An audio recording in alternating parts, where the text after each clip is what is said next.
Tolong saudara-saudara, jadilah supporter, netizen, pandit, pengamat, komentator yang cerdas saudara-saudara. Nggak usah kita terpengaruh oleh isu yang dilontarkan PSSI soal wasit asal Kuwait yang akan memimpin pertandingan Timnas Indonesia nanti melawan Arab Saudi dan Irak saudara-saudara. Karena itu memang sengaja dilontarkan supaya tujuannya nanti kalau kita gagal itu ada kambing hitamnya. Bukan introspeksi diri tetapi menyalahkan orang. Halo saudara-saudara, jumpa lagi dengan komentator gadungan di sini. Dengan komentator yang gadungan. Seperti biasa saudara-saudara, seperti biasa. Kalau kita sudah bertemu pasti akan ada yang kita bicarakan, akan ada yang kita perbincangkan, kita ulas, kita analisis, kita cakap, kita bacotin, kita gibahin, kita cangkeman tentang sepak bola di seputaran Asia Tenggara, di negara tetangga, negara-negara sahabat, negara-negara jiran, negara-negara serumpun Indonesia, Malaysia, Thailand, Vietnam, Laos, Myanmar, Kamboja, Filipina, Brunei, Singapura, Timor Leste, Australia, Wakanda, Konoha, negara api, negara angin, negara air, negara dongeng dan sekitarnya. Semua akan kita bicarakan secara fair, secara jujur, secara adil, tanpa muatan politik, tanpa kebencian, tanpa provokasi, hanya berdasarkan fakta dan bukan klaim semata saudara-saudara. Tidak ada hoax, tidak ada hoax, tidak ada hoax, tidak ada hoax, dan tidak lebay, baik yang sudah lama sekali maupun yang terkini. Bebas saudara-saudara, bebas, bebas, bebas. Yang penting sopan. Nah, jadi begini saudara-saudara, jadi begini isu soal wasit Kuwait yang katanya akan memimpin tim nasional Indonesia melawan Arab Saudi, melawan Irak di putaran keempat kualifikasi Piala Dunia zona Asia itu semakin ramai saudara-saudara. Yang saya nggak tahu ya ini kenapa PSSI justru lebih memilih isu seperti ini, isu bahwa ada kekuatan besar yang mencoba menjegal, menghambat Indonesia untuk lolos ke Piala Dunia. Ada yang konon katanya ada yang nggak senang melihat kemajuan perkembangan sepak bola Indonesia, perkembangan tim nasional Indonesia yang semakin bagus. Konon katanya ada AFC tidak adil, tidak netral, berusaha untuk menghambat Indonesia. Kayak begitu kan, saya juga heran. Kenapa kayak begitu yang dipilih ya? Hal-hal isu-isu, rumor-rumor seperti itu yang dipilih diskursusnya. Narasinya yang disebarkan itu kenapa seperti itu ya? Kenapa nggak kita narasi yang disebarkan misalnya kita optimisme karena kita punya kekuatan pemain begini-begini, taktik kita begini-begini, sepak bola dari segi sepak bola cara bermain kita ala mana kayak begitu. Apakah karena pelatih kita jenius, pelatih kita punya taktik begini untuk mengalahkan Arab Saudi kelemahannya di sini, kita akan serang dari sini, atau Irak kelemahannya begini, kita akan serang begini, kita akan mainkan pemain ini di posisi ini, kita akan pemain lawan. Nah, kayak harusnya kan perdebatannya, narasinya itu kan seperti itu saudara-saudara. Sepak bola ya harus sepak bola, teknis, taktik, strategis di lapangan itu yang harus kita bahas.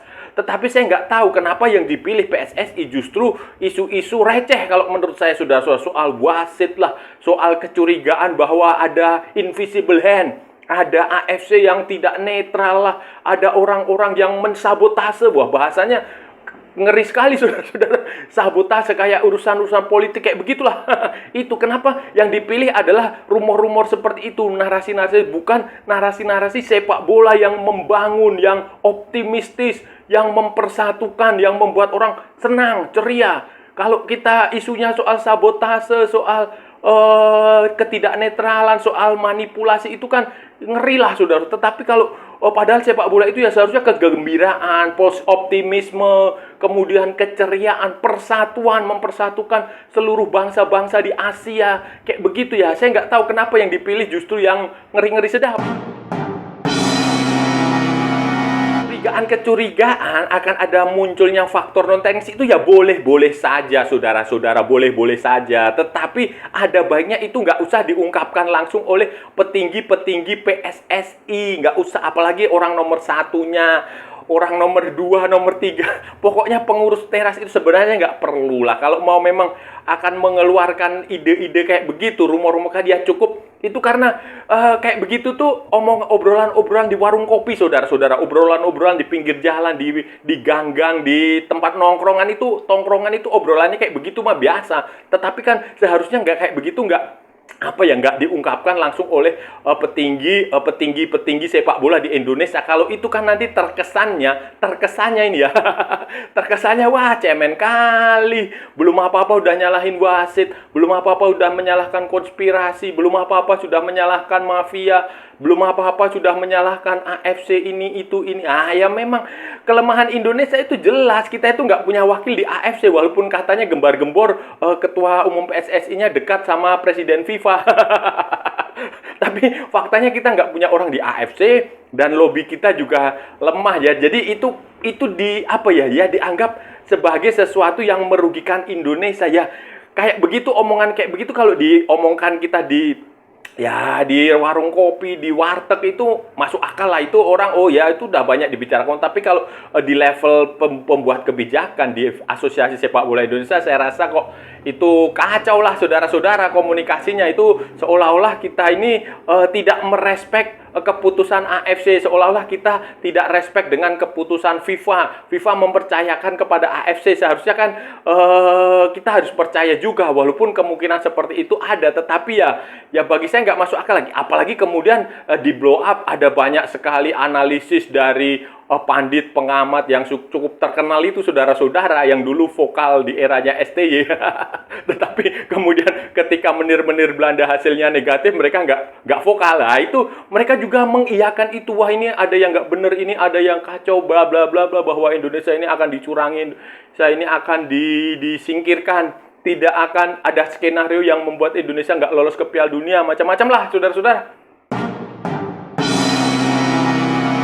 Saya saudara-saudara, ini sinyal-sinyal bahwa sebenarnya PSSI sendiri itu pesimistis, tidak yakin Indonesia akan bisa lolos ke Piala Dunia 2026 selepas menghentikan kerjasama dengan Sintayong, selepas memecat Sintayong dengan Patrick Kluivert. Tampaknya mereka juga sebenarnya dalam hati kecil mereka, dalam alam bawah sadar mereka, kalau saudara-saudara belajar soal psikoanalisis, Sigmund Freud, nah ada teorinya itu, ada tokohnya Sigmund Freud itu, dia bicara soal psikoanalisis itu ada id, ego, dan super ego, ada alam bawah sadar. Nah, tampaknya dari analisis Sigmund Freud itu, teorinya Sigmund Freud itu, saudara-saudara, PSSI ini tampaknya di alam bawah sadar dia itu, dia mungkin saja menyesal telah memecat Sintayong dengan menggantikan Patrick Kluivert karena melihat hasilnya ya kok nggak terlalu istimewa sekali, beda dengan di zamannya Sintayong, saudara-saudara. Mungkin seperti jadi mereka merasa pesimistis untuk Indonesia ini akan lanjut ke Piala Dunia, saudara-saudara. Tampaknya seperti itu, sehingga perlu diciptakan common enemy, musuh bersama, perlu dicari kambing hitam yang kira-kira akan mendapatkan dukungan dari publik bahwa oh iya benar bahwa Indonesia lolos ke Piala Dunia bukan karena kita main jelek, bukan, tetapi karena ada invisible hand, karena ada orang ketiga, ada bla bla bla macam-macam. Dan kambing hitam yang paling masuk akal, paling logis itu ya ditujukan adalah wasit. Karena wasit itu nggak ada yang bela. Nggak ada di seluruh dunia ini. Apapun kalau kalah itu pasti nyalahin wasit.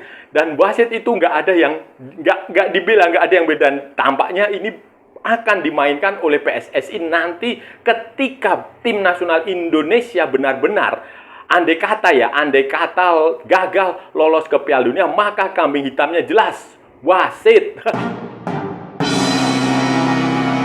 Saya saudara-saudara, ini kontraproduktif. Ya memang ada kemungkinan seperti itu, memang bisa saja dunia ini seni kemungkinan.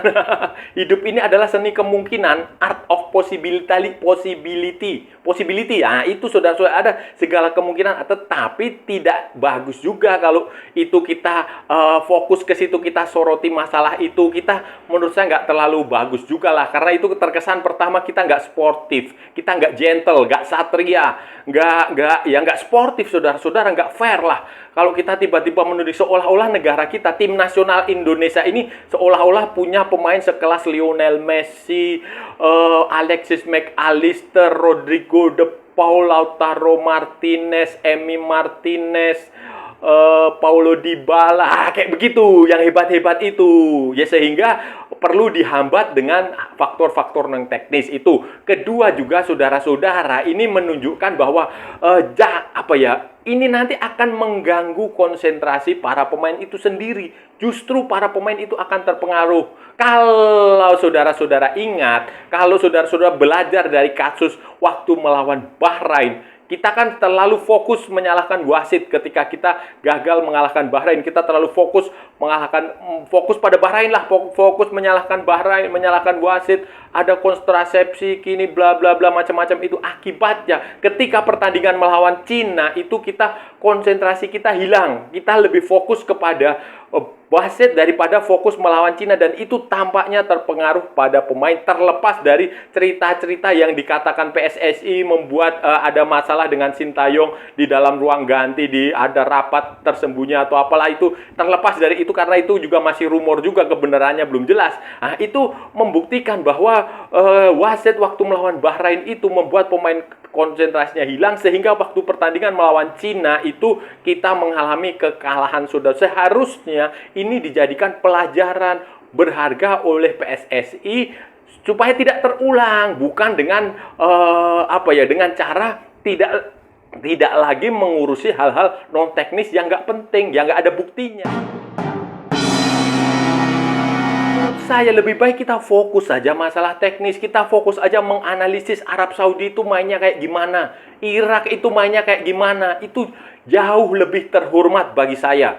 Kalaupun nanti pada akhirnya kalah, itu kekalahannya adalah kekalahan yang terhormat, karena kita benar-benar memberikan perlawanan di lapangan. Kita menganalisis lawan dengan cermat, dengan bagus. Kita itu aja fokus ke situ. Misalnya Arab Saudi dia main polanya bagaimana, 4-3-3, 3-5-2, 3-4-3 atau 4-4-2, 4-2-3-1, atau berapapun itu formasinya, kita lihat, kita bedah satu-satu. Oh, kekuatan mereka ada di sini. Salem Al-Dausari atau siapa, Al-Buraiki atau Abdurrahman. Kayak begitu, saudara, itu lebih bagus menurut saya. Apalagi dengar-dengar nih Arab Saudi itu dia memanggil pelatih siapa namanya, Pat Nevin atau siapalah itu, pelatih dari Arsenal itu yang pelatih lemparan tembakan bola mati. Skenario bola mati, baik direct free, indirect free kick, direct free kick, corner kick, macam-macam itulah. Itu dia dipekerjakan sekarang di Arab Saudi. Tujuannya untuk mencetak gol nanti pertandingan Arab Saudi melawan Indonesia maupun Arab Saudi melawan Irak, karena mereka melihat kelemahan Indonesia salah satunya dari skenario bola mati. Ini yang jauh menurut saya harus lebih diwaspadai. Harus urusan teknis ini, para pengamat menyarankan Patrick Kluivert untuk fokus ke sini, membedah itu, kekuatan itu jauh lebih baik daripada kalian sibuk membicarakan soal wasit, soal ada kemungkinan teori kontrasepsi, konspirasi maksudnya, saudara-saudara. Ada aktor-aktor, ada orang-orang yang nggak ingin kita maju, ada AFC yang nggak bener, yang mafia, yang penuh dengan intrik, yang selalu menguntungkan settingan, kira-kira seperti itulah. Itu daripada membahas masalah settingan kayak begitu, kan lebih baik saja fokus urusan teknis permainan. Saudara-saudara, seharusnya kita juga introspeksi ke dalam, melihat diri kita sendiri ini bagaimana. Jangan kita seperti hidup di dalam gua. Itu juga ada teorinya tuh, manusia gua itu di zaman Sokrates atau Plato lah itu. Oh, Plato, saudara-saudara. Jadi ada yang namanya manusia gua. Jadi di manusia gua itu ya, di zaman dulu itu teorinya Plato itu, Plato atau Sokrates atau Aristoteles lah, pokoknya itu ada. Itu dia manusia gua itu ya, saudara-saudara. Ketika dia melihat pantulan cahaya dari mulut gua itu, dia merasa itu sebagai sebuah fenomena yang luar biasa, sebuah keindahan. Padahal di luar gua itu ada sesuatu hal yang jauh lebih luas, jauh lebih indah. Nah, jangan sampai sepak bola Indonesia, tim nasional Indonesia itu seperti itu. Kita merasa diri kita hebat, kita merasa kita jagoan, kita merasa level kita setara dengan Brazil, setara dengan Inggris, setara dengan Prancis, setara dengan Spanyol. Tetapi itu pada hakikatnya semu saja, karena di atas langit masih ada langit. Ketika kita keluar di luar sana, ternyata banyak sekali yang lebih hebat dari kita. Jangan sampai kita merasa seperti itu. Memang kita punya pemain-pemain abroad banyak, tetapi kan pemain abroad itu kan juga kualitasnya, maksudnya bukan selevel Cristiano Ronaldo, bukan selevel Lionel Messi, bahkan bukan selevel Achraf Hakimi, Ousmane Dembele, atau siapapun itu, bukan. Jadi nggak usah terlalu kita membangga-banggakan diri kita seolah-olah tim nasional kita hebat sekali. Bukan, nggak usah. Biasa saja. Justru dengan kita down to earth, dengan kita merendah, dan nggak perlu lagi, saya kan sudah berkali-kali, nggak usah lah itu King Indo, nggak usah. Biasa aja, biasa aja. Semakin kalau kita down to earth, kita rendah hati, itu justru akan semakin bagus bagi tim nasional kita, saudara-saudara. Saudara-saudara, itu tadi pembahasan kita hari ini, saudara-saudara. Kita sudah bicara panjang lebar dari A sampai Z, dari barat sampai ke timur, dari utara sampai ke selatan, dari Sabang sampai Merauke, dari Pulau Rote sampai Pulau Miangas, dari New York sampai San Francisco, dari London sampai Istanbul, dari Madagaskar sampai Port Said, dari Saint Petersburg sampai Vladivostok, dari Port Moresby sampai Vanuatu. Semua sudah kita cakap, semua sudah kita ulas, semua sudah kita bacotin, semua sudah kita gibahin, semua sudah kita cangkeman. Semuanya sudah. Tadi hari ini kita bicara tentang rumor, tentang isu yang katanya tim nasional Indonesia ini dikerjain. Sudah AFC bekerja sama dengan apalah, saya nggak tahu. Curiga lah, pokoknya Indonesia curiga, PSSI curiga kalau Indonesia ini sengaja akan dihambat untuk lolos ke Piala Dunia. Salah satu caranya dengan menempatkan wasit asal Kuwait yang dianggap PSSI nggak akan netral memimpin pertandingan Arab Saudi melawan Indonesia maupun Arab Saudi melawan Irak. Itu ya memang memang, saudara-saudara. Tetapi kan itu nggak usah terlalu banyak dibicarakan, saudara-saudara. Bagi saya itu ya walaupun itu benar, walaupun ada kemungkinan ke situ, ya nggak usah terlalu dibicarakan, karena itu nggak ini juga lah, nggak fair juga lah kita terlalu berprasangka negatif walaupun ya memang kemungkinan negatif. Maksud saya itu buang-buang energi, saudara-saudara. Itu seperti orang yang teriak-teriak karena dia nggak kebagian kekuasaan. Nanti kalau dia mendapatkan kekuasaan, ya dia pasti akan melakukan hal yang sama. Itu saja teorinya. Tetapi kan itu memang sengaja dilontarkan PSSI seperti itu supaya nanti kalau kita gagal lolos ke Piala Dunia, kita akan ada kambing hitam, saudara-saudara. Kambing hitam kan kemarin PSSI gara-gara memecat Sintayong menggantikan dengan Patrick Kluivert, kan mereka dihujat, gantian, dikritik, diserang macam-macam, dikomentari negatif, responnya negatif lah, saudara-saudara. Apalagi kemudian U23 juga gagal. Nah, itu kan semua mengarah ke PSSI. Nah, akibatnya ya mungkin PSSI sadar diri bahwa ini peluang kita untuk lolos ke Piala Dunia ini agak sedikit berat. Maka dari itu, mulai dari sekarang ya settingan lah, disiapkan alasan, dan alasan itu terus dipupuk, diglorifikasikan seolah-olah itu nanti akan menjadi kebenaran bahwa Indonesia dikerjain AFC, Indonesia dicurangi wasit, Indonesia tidak ingin negara, ada yang tidak ingin Indonesia besar sepak bolanya, ada yang tidak ingin Indonesia lolos ke Piala Dunia. Nah, itu diglorifikasi berulang-ulang terus, sehingga nanti pada suatu saat ketika pada akhirnya Indonesia gagal, nah, itu akan dijadikan kambing hitam. Ya, saya juga heran juga ya. Kenapa sih orang berpikiran PSSI sendiri justru berpikiran bahwa kita akan gagal? Kan harusnya nggak gitu. Ketika Anda maju perang, ya Anda harus optimistis. Anda percaya diri, mempersiapkan diri dengan maksimal. Anda menggelar macam kekuatan Anda digelar. Anda menyelidiki lawan kayak gimana, taktik strategi lawan, Anda berlatih, Anda menganalisis, optimis, penuh percaya diri, nggak usah terlalu pesimis. Tapi kan yang terjadi saat ini nggak kelihatan sekali, saudara-saudara. Kelihatan sekali ini nggak ada percaya dirinya ini PSSI ini. PSSI ini nggak ada kepercaya dirinya, sehingga dia perlu mencari-cari kambing hitam nanti kalau gagal. Dan kambing hitam yang paling masuk akal ya adalah wasit. Karena wasit nggak ada yang bela nih.